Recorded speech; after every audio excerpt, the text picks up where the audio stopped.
Hello friends, welcome to my channel short education. आज हम बाल मृदंग विज्ञान में अधिगम का भाग 2 पढ़ेंगे, जिसमें मैंने आपको कुछ परिभाषाएं और कुछ सिद्धांत बताए हैं।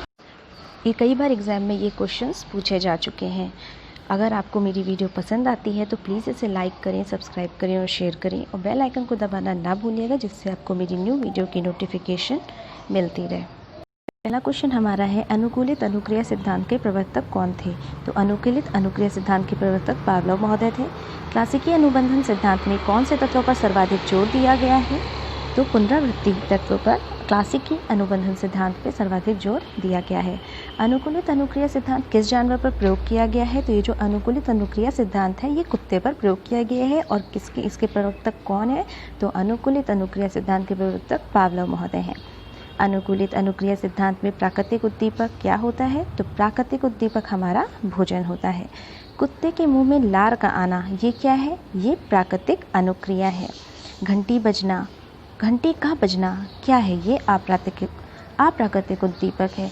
याद रखिएगा, जब भी एग्जाम में पूछेगा कि प्राकृतिक उद्दीपक क्या है, तो वो हमारा भोजन है। प्राकृतिक अनुक्रिया क्या है? तो वो कुत्ते के मुंह में लार का आना है। और घंटी बजना अप्राकृतिक उद्दीपक है। नेक्स्ट हमारा है, सीखने के लिए किस तत्व का होना आवश्यक है? तो सीखने के लिए प्रेरणा का होना आवश्यक है। सीखने के लिए कौन सा तत्व केंद्रीय तत्व है? तो पुनर्भलन का तत्व सीखने के लिए केंद्रीय तत्व है। स्किनर कहाँ के मनोवैज्ञानिक थे? तो स्किनर अमेरिका के मनोवैज्ञानिक थे। मैंने आपको पहले कई बार बता चुकी हूँ। स्किनर अधिगम के सिद्धांत के लिए मुख्यतः किस जानवर पर प्रयोग करते थे? तो वो चूहे पर करते थे। स्किनर की पुस्तक का क्या नाम था? तो स्किनर की पुस्तक का नाम द बिहेवियर ऑफ ऑर्गेनिज्म नाम था। कई बार ये क्वेश्चन एग्जाम में पूछा जा चुका है, तो इस क्वेश्चन को आप रट लीजिए। The behaviour of organism Skinner की पुस्तक का नाम है। नेक्स्ट क्वेश्चन है, स्किनर चूहा के अतिरिक्त किस पक्षी पर प्रयोग किए थे? तो स्किनर ने चूहा के अतिरिक्त कबूतर पर प्रयोग किया था।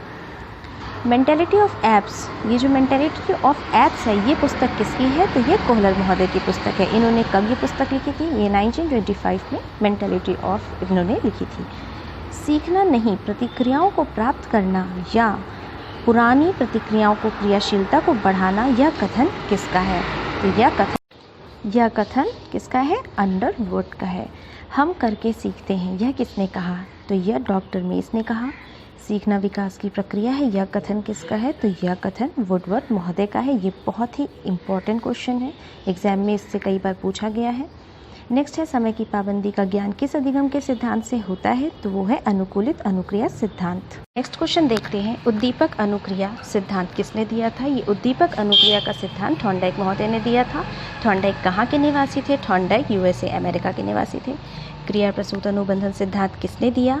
BF स्किनर ने दिया था। समीपता का अनुबंध सिद्धांत किसने दिया? एडविन रे गुथरी ने समीपता का अनुबंधन सिद्धांत दिया था। ये बहुत इंपॉर्टेंट क्वेश्चन है, इसे आप लोग ध्यान से पढ़िएगा। नेक्स्ट है, प्रबलन सिद्धांत किसने दिया? तो प्रबलन सिद्धांत क्लार्क हल ने दिया था। अभ्यास का नियम किसी कार्य की पुनरावृत्ति या अभ्यास के औचित्य को सिद्ध करता है, यह कथन किसका है? तो यह कथन कोलसनिक महोदय का है। अभ्यास का नियम किसी कार्य की पुनरावृत्ति या अभ्यास के औचित्य को सिद्ध करता है, यह कोलसनिक का कथन है। तत्परता का नियम किसने दिया? थॉर्नडाइक महोदय ने दिया। हम सब जानते हैं कि थॉर्नडाइक ने 3 प्रमुख नियम दिए थे। बिल्ली पर अधिगम सिद्धांत की खोज किसने की थी? तो बिल्ली पर थॉर्नडाइक महोदय ने खोज की थी। प्रभाव का नियम किसने दिया? थॉर्नडाइक ने दिया। अभ्यास एक त्रुटि का सिद्धांत किसने दिया? तो ये भी थॉर्नडाइक महोदय ने दिया था।